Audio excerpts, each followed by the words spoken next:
আর কলকাতায় সোনাগাছিতে আজকে SIR camp. এই এসআইআর ক্যাম্পে আজকে মনোজ আগরওয়াল সিইও তিনি উপস্থিত ছিলেন। এছাড়াও স্থানীয় বিধায়ক শশী পাঁজা তিনিও গিয়েছিলেন ক্যাম্প পরিদর্শনে। Chief electoral officer CEO Manoj Agarwal ক্যাম্পে যান, স্থানীয় বিধায়ক শশী পাঁজাও ক্যাম্পে যান। বিভিন্ন জটিলতা রয়েছে, সেই জটিলতা দূর করতেই এই ক্যাম্প।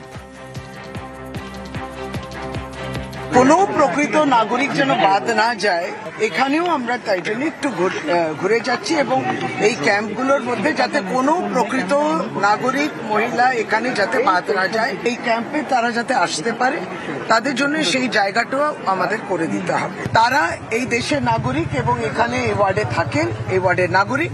কোনো ডিটেনশন ক্যাম্প ইত্যাদি এইগুলো যেটা আছে এগুলো কিছু হবে না। হিয়ারিং এ যদি ডাকে আমরাও সেটা নিশ্চিতভাবে দেখব যে বিগত সমস্ত নির্বাচনে আমরা তো দেখছি বছর পর বছর তারা এখানে আছে, বাদ তো করতে পারে না এভাবে।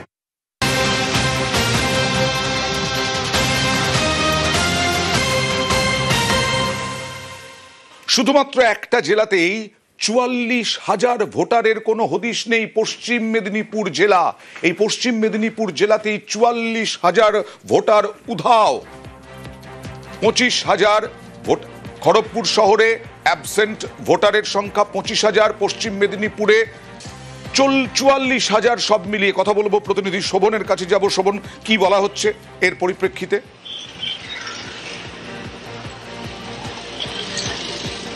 একেবারেই দেখো যেটা জেলা শাসক সম্প্রতি একটি সাংবাদিক বৈঠক করেছিলেন এবং তিনি যেটা জানালেন যে পশ্চিম মেদিনীপুর জেলা জুড়ে এখনো পর্যন্ত ৪৪,০০০ যে ভোটার তাদের কিন্তু হদিশ পাওয়া যায়নি। অর্থাৎ এদেরকে নির্বাচন কমিশনের যে ৪টি ক্যাটাগরি ভাগ করা হয়েছে, শিফটেড ভোটার এবং ডেড ভোটার এবং ডুপ্লিকেট ভোটার এবং অ্যাবসেন্ট ভোটার, সেই অ্যাবসেন্ট ভোটারের তালিকায় কিন্তু এই সংখ্যা রয়েছে ৪৪,০০০, যার মধ্যে শুধুমাত্র খড়গপুর শহরেই রয়েছে ২৫,০০০, মেদিনীপুরে ৫,০০০ এবং বাকি ১৪,০০০ গোটা জেলা মিলিয়ে। অর্থাৎ এই ধরনের পরিসংখ্যান উঠে আসছে মেদিনীপুর জেলা থেকে, যেখানে কিন্তু হদিশ পাওয়া যাচ্ছে না প্রায় ৪৪,০০০ ভোটারের। কারণ দেখানো হচ্ছে যেটা যে বিএলও অনেক সময় যেসব বাড়িতে গিয়েছে, যেসব ভোটারদের বাড়িতে গিয়েছে, সেই সব ভোটার বাড়িতে কিন্তু নেই এবং তাদের কোনো খোঁজ খবরও আশেপাশে বা প্রতিবেশীর কাছ থেকে পাওয়া যাচ্ছে না। অর্থাৎ সেই সব ভোটারদেরকে কিন্তু অ্যাবসেন্টের তালিকায় রাখা হয়েছে, সেই সংখ্যা কিন্তু ৪৪,০০০। এবং তোমাকে জানিয়ে রাখবো আরো যে এই যে ৪টি ক্যাটাগরি ভাগ করা হয়েছে, এই ৪টি ক্যাটাগরি মিলিয়ে মোট কিন্তু ২,০৪,০০০ ভোটার এখন পর্যন্ত পরিসংখ্যান পাওয়া যাচ্ছে। ২,০৪,০০০ ভোটার নথিভুক্ত করা হয়েছে, যেখানে পরিবর্তন হয়েছে এবং ডেড ভোটার এবং হচ্ছে ডুপ্লিকেট ভোটার এবং অ্যাবসেন্ট ভোটার, এই সব মিলিয়ে কিন্তু প্রায় সংখ্যাটা হচ্ছে ২,০৪,০০০। এমনটাই কিন্তু জেলা শাসক জানিয়েছেন। কিন্তু এই নিয়ে কিন্তু রাখবে নাকি এর পরে ক্লারিফিকেশন বা ডিক্লারেশন দিলে পরে এই সংখ্যা বাড়বে, এটাই এখন দেখার। আর এই নিয়ে রাজনৈতিক তরজাও তুঙ্গে। প্রায় ৪৪,০০০ লোক এই ক্যাটাগরিতে রয়েছে। টোটাল আমাদের এই ৪টে ক্যাটাগরি মিলিয়ে এখন পর্যন্ত ২,০৪,০০০-এর উপরে লোক আছে। আনডিস্ট্রিবিউটেড ফর্ম তো এই ৪টের মধ্যেই আসবে। এই ৪টের মধ্যে যদি ওনারা মানে এনকোয়ারি করে জেনে গেল ডেড, তাহলে ডেড লিখবে। যেটা শিফটেড যদি জেনে গেল তাহলে শিফটেড লিখবে। কেউ বলবে আমি দিচ্ছি না কারণ আমার ভোট অন্য একটা জায়গাতে অলরেডি আছে, আমি ইলেক্টর হিসাবে, তো এটা আমার ডুপ্লিকেট, তাহলে ডুপ্লিকেট লিখবে। যদি এই ৩টেতে হচ্ছে না আর কোনো কারণ খুঁজে পাচ্ছে না, অ্যাবসেন্ট হিসাবে লেখা হবে। টাইম নিয়ে সুস্থভাবে যদি ২০২৬-এর নির্বাচনের পরে ২০২৯-এর লোকসভা নির্বাচনের আগে পর্যন্ত এসআইআর ইমপ্লিমেন্টেশন করার জন্য ৩ বছর সময় পেত। এখানে তৃণমূল কংগ্রেসকে দোষ দিয়ে লাভ কি আছে? নির্বাচন কমিশন যদি সারা বছর ঠিকঠাক করে কাজ করে তাহলে দেখবেন কোনো সমস্যাই ভারতবর্ষের কোনো রাজ্যে কোথাও কোনো জায়গায় থাকবে না এই ভোটার লিস্ট সংক্রান্ত বিষয়। আজকে দেখুন হাজার হাজার ভোটার যাদেরকে বিএলও খুঁজে পাচ্ছে না, তৃণমূলের বিএলএ তারাও খুঁজে পাচ্ছে না। এর কারণ হচ্ছে একটাই, এই সমস্ত ভুয়ো ভোটারদের ভোটেই তৃণমূল কংগ্রেস জিতে আসছিল। আজকে মেদিনীপুরে হাজার হাজার ভোটার, খড়গপুর সহ বিস্তীর্ণ জায়গায় ভোটারদের খুঁজে পাওয়া যাচ্ছে না, ভোটাররা হদিশ হয়ে গেছে। তাই আমরা এসআইআর পদ্ধতি যত এগোবে, 11 তারিখের পরে স্ক্রুটিনি সহ যা পদ্ধতি আছে সেগুলো যত এগোবে, আমার বিশ্বাস যে এই সংখ্যাটা প্রায় দ্বিগুণ বা 3 গুণে গিয়ে পৌঁছাবে। আবার এক বাংলাদেশির কীর্তি, ভারতীয় বাবার আবার বাংলাদেশি ছেলে হিঙ্গলগঞ্জে। হ্যাঁ, সুকুমার দাস, পিতার নাম বিমল দাস। এই বিমল দাসকে হচ্ছেন প্রতিবেশী, সেই প্রতিবেশীকে বাবা সাজিয়ে দিয়েছেন। হিঙ্গলগঞ্জে এরকমই ঘটনা। এসআইআর চালু হতেই বাংলাদেশের কীর্তি ফাঁস, মৃত তাও আবার। সেই প্রতিবেশীকে বাবা দেখিয়ে ভারতের ভোটার। কথা বলবো, সরাসরি চলে যাব প্রতিনিধি অনুপমের কাছে যাব। অনুপম, কতদিন ধরে এই সুকুমার তিনি বাস করছেন এখানে, এবং কতদিন আগে এই মৃত প্রতিবেশীকে বাবা দেখিয়ে ভোটার কার্ড, আধার কার্ড সব?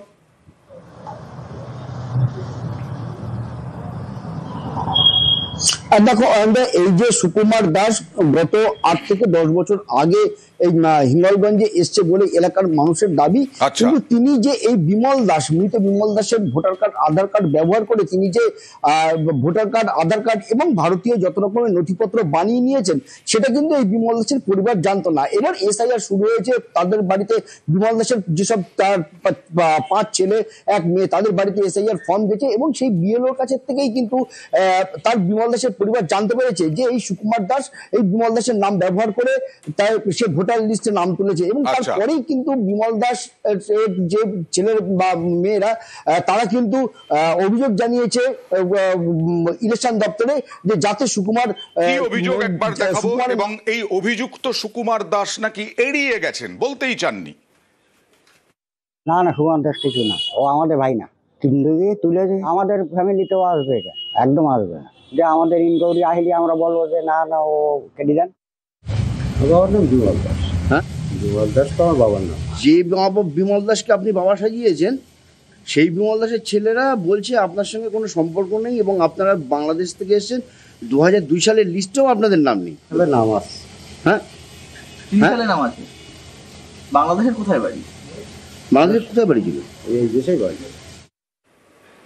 আদিবাসীদের এসআইআর না করতে উস্কানি। বাঁকুড়া এবং ওড়িশা থেকে 2 পান্ডাকে গ্রেফতার করলো পুলিশ। আদিবাসীদের এরকম উস্কানি দেওয়া হচ্ছে অভিযোগ। বাঁকুড়া, পুরুলিয়ায় আদিবাসীদের উস্কানি। এসআইআর ফর্ম ফিল আপ করেননি আদিবাসীদের একাংশ। সরাসরি চলে যাব প্রতিনিধি প্রিয়ব্রতর কাছে। প্রিয়ব্রত, কি অভিযোগ এবং এই 2 কারা?